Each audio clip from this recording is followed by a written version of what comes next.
Well, howdy there, once again, old sport. In this video, we're going to talk about 3 of the cheapest and best places to live in Europe because I was just on Airbnb and frankly, I was shocked at what I saw. Because by the time I put up this video, I might be in Portugal, I might be in the south of France, who knows? But I do know that things are a changing and they are a changing rapidly over in Europe. So what I did was I was taking a gander at some of the prices throughout Europe. I was looking at prices in Spain. I was looking at prices in Greece, prices all over the place. And here is the simple fact of the matter. Prices are increasing in certain parts. So Portugal, still relatively good value for your money. However, Spain doesn't look like it's super great value for your money in the north or the south, probably not in Madrid or Barcelona. Now, that's not to say they are super expensive, and keep in mind these are Airbnb prices, so they are certainly inflated. So I thought what I'd do is give you 3 alternatives that are exceptional value for the money in the modern day. And so we're going to be looking at a couple of different qualities. So the first one is, interestingly enough, going to be, hey, the marker doesn't work. So let's keep it pushing, see if this marker works, and if not, okay, perfect. So quality. We want to try to have equivalent quality throughout these places. So I'm not going to talk about, okay, you can get a hostel in Spain and pay the same price as you could live in Poland. That doesn't really make sense because obviously you would have such a higher quality of life in Poland for the price of what you would get in Spain. So it doesn't make sense to compare a hostel to a 2-bedroom apartment or having a roommate or something like that.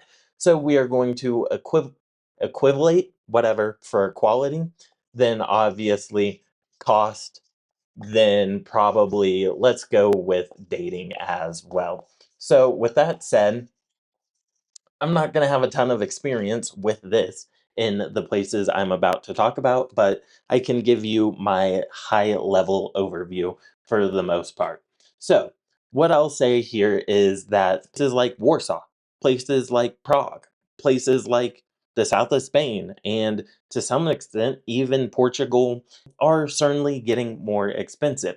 So, if you want better alternatives where you can have a high quality of life, for a low cost and have ample to decent dating opportunities, then pay further attention. So, first, let's get this list started off with a place that is going to come as no surprise to anyone who is familiar with my channel. Once again, this doesn't work. So, let's go with number 1, Albania.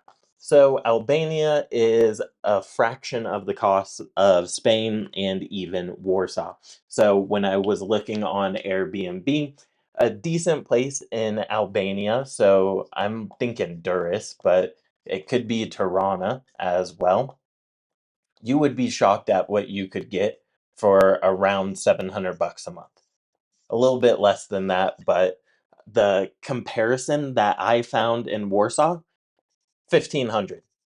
So you're looking at about half the price. That doesn't even factor in the fact that the food in Albania is way better, but it's also way more affordable. So if you're going out on dates or if you just want to have some food at a decent restaurant, it's going to cost you a fraction in Albania than it would in Poland. Also, Albania has better weather, although at this point in time, because it is obviously European summer, this is arguably the best time to be in Warsaw slash Poland overall. So you can't really knock it there. Now, outside of this time, I would much rather be in Albania. But for this price differential, that's probably going to hit home for a lot of you. So that is certainly one of the best options on this list.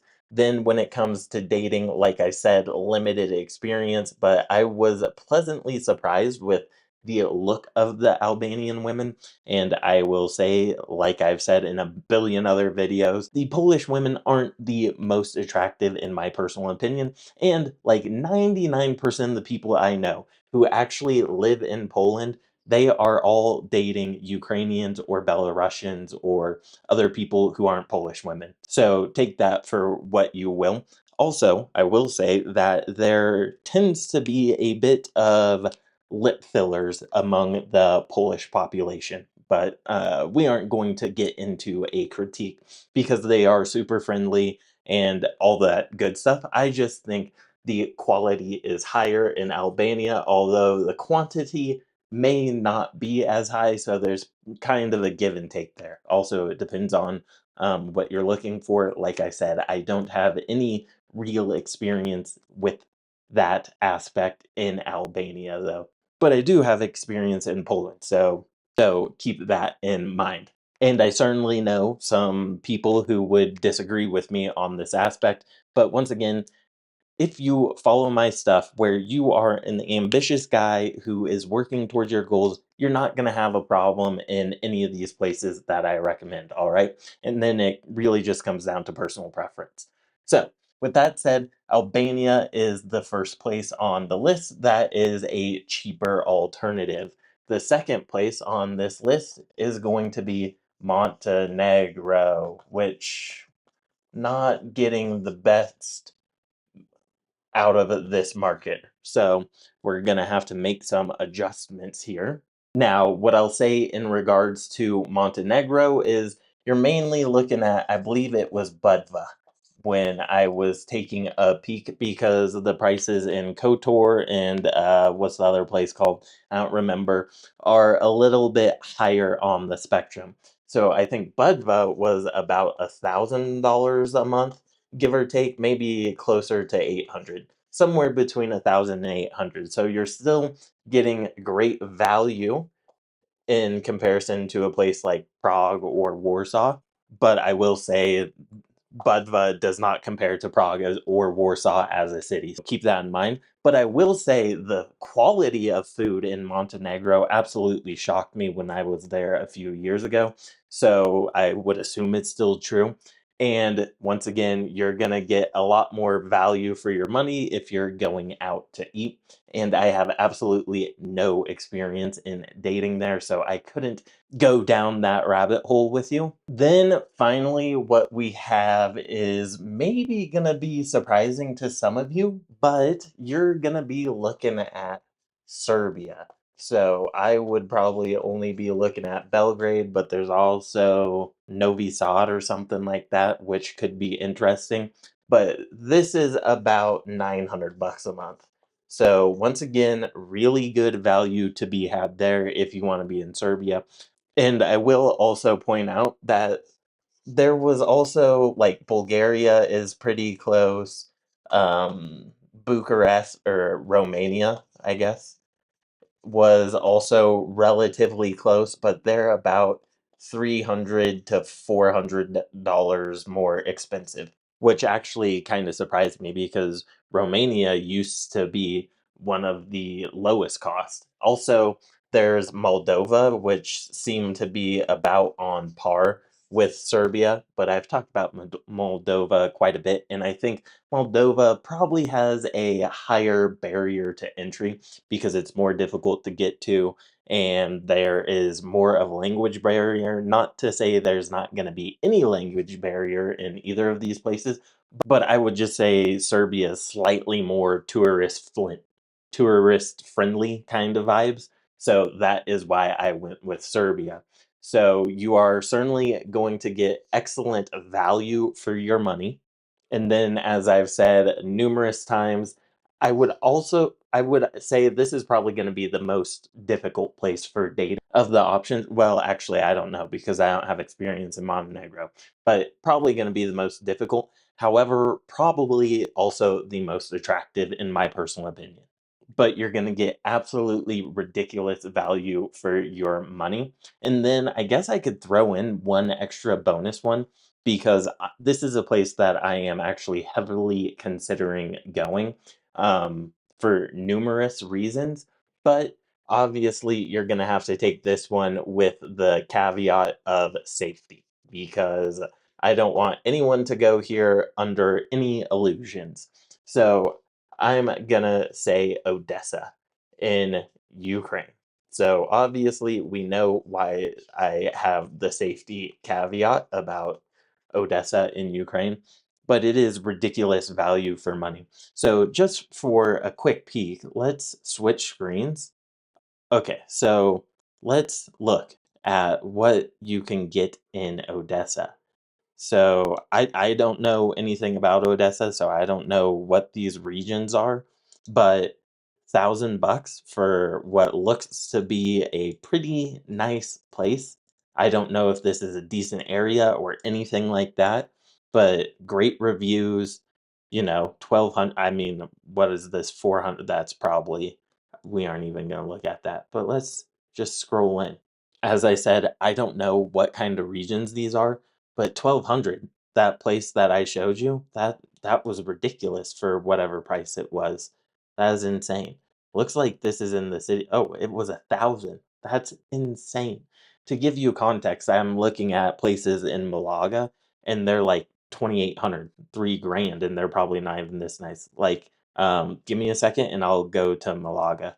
Sometimes it's having problems loading while recording videos. Okay, so as you can see, my little dot here, I'm looking at places in Malaga, and look at these prices compared to Odessa.